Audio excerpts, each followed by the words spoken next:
Nació en una época donde pocas cosas eran permitidas a las mujeres, donde debían ser la sombra del hombre y la opinión de ellas valía poco más que nada.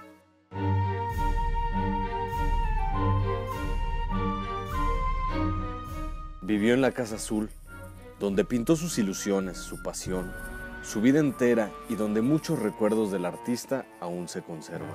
Ella vivía en un lugar apartado, ella vivía en un mundo hecho para ellas, con muchas libertades que quizás las niñas de su época, ¿no? Y de la misma generación a la que ella pertenece, que es la GI, digamos, la primera generación del siglo, ¿no? Pues no lo hubieran podido tener esa libertad. Una libertad increíble, ¿no? Donde podía salir a jugar, donde había animales, donde había monos, donde había perros, xoloscuintles, porque además, claro, desde el punto de vista, digamos, del padre, ¿no? Todo lo mexicano era folclórico, era exótico, hay que traerlo mexicano. Frida tuvo una vida muy complicada. Desde los 6 años desarrolló una enfermedad que la persiguió hasta el fin de sus días. Pero no solo la enfermedad. Cuando cursaba la prepa, sufrió un accidente vial que terminó por dañarla terriblemente.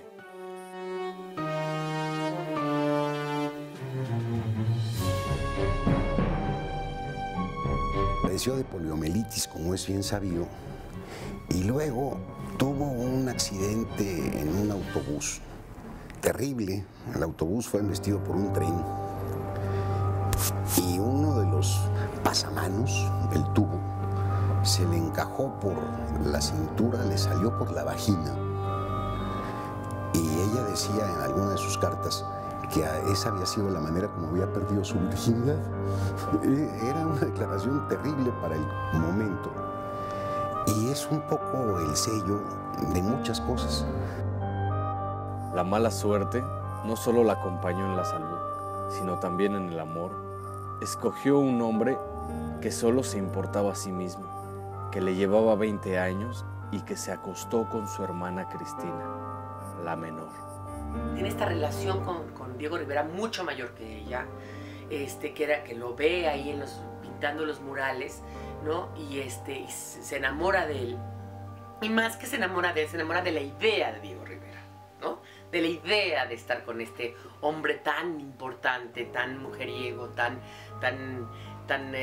digamos, exquisito, tan además loco y un poquito siempre con un halo de misterio en él, ¿no? Porque era un hombre, pues, que era muy feo, pero que tenía gran atractivo con las mujeres, era muy appealing, muy atrayente, tenía muchas cosas, ¿no? Un tipo inteligente, además, y un gran pintor ya reconocido.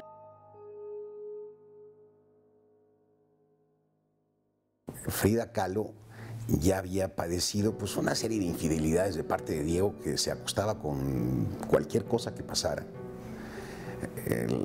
La peor de las traiciones creo que fue con la hermana menor de Frida, con Cristina.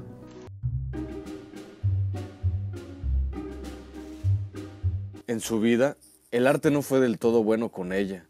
No fue reconocida en México sino hasta el final de sus días, cuando la enfermedad la había carcomido, pero curiosamente, después de los 90, se convirtió en un ícono de la cultura mexicana, un símbolo del feminismo, y se reconoció su arte como en ninguna otra época.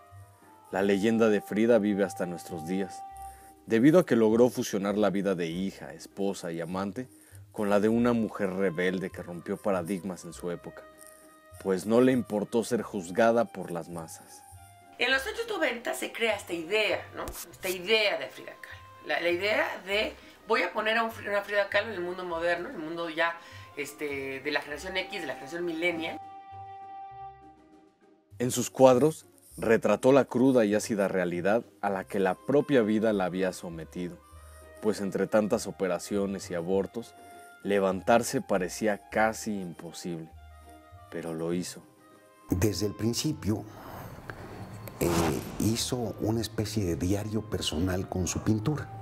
Si uno ve la iconografía de Frida, son distintos momentos de sus padecimientos. Cuando la operan, cuando la vuelven a operar, son más de 30 y tantas las operaciones que hacen para restituirle la movilidad. Es una vida muy dolida que se nota mucho en su pintura. Su pintura está toda plagada de momentos dolorosos. De sus abortos, por ejemplo, hay un aborto muy memorable en que aparece una mujer, es ella, en la cama, con todas las sábanas ensangrentadas.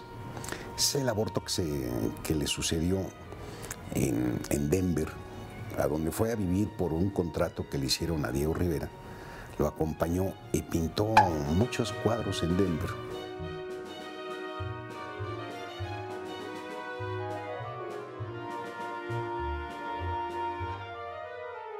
Jamás se comportó como la sombra de Diego Rivera.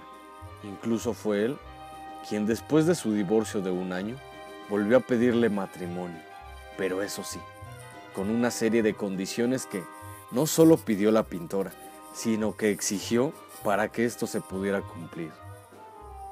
Entre las condiciones estaba el hecho de que Frida debía financiar sus propios gastos con las ganancias de su trabajo, sin que Diego la mantuviera, además de que jamás volverían a tener contacto sexual. Incluso se dice que Rivera, con tal de estar con ella, dijo: yo estaba tan contento de recuperar a Frida que estuve de acuerdo en todo. Y se divorciaron y luego se volvieron a casar y hubo ahí una serie de cosas. Incluso en el convenio que hicieron para volver al matrimonio, dejaron fuera la relación sexual. Eran más que nada pues, compañeros solidarios, se comprendían, se admiraban recíprocamente. Al uno le hacía falta el otro de algún modo.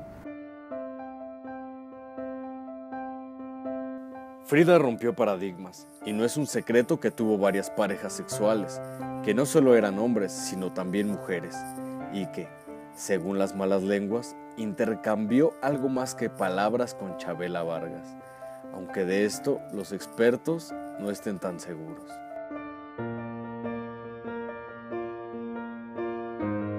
Frida, pues, tuvo un montón de parejas, lo mismo entre hombres que entre mujeres. Ahí no era una cuestión importante la orientación sexual, no la tenía muy clara, o más bien sí la tenía muy clara, pero bifurcada.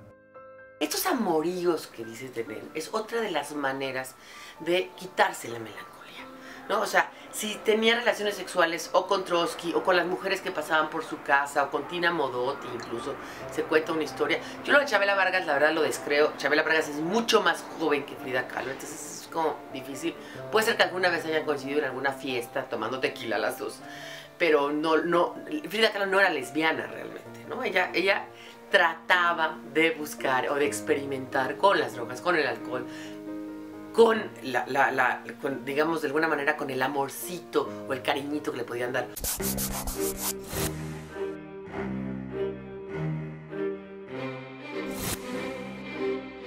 No cabe duda que Frida fue, es y seguirá siendo un ejemplo de persona, pero sobre todo un ejemplo para las mujeres, pues no hay que olvidar que destacó como una de las 35 jóvenes de entre 2,000 alumnos que cursaron la Nacional Preparatoria, que fue la primera mujer mexicana en vender una de sus obras al Museo del Louvre, que fue partidaria del cambio, que retó en repetidas ocasiones a la autoridad y que luchó por el progreso del rol femenino en la sociedad. Por eso y por más, Frida seguirá siendo un ícono de la cultura mexicana.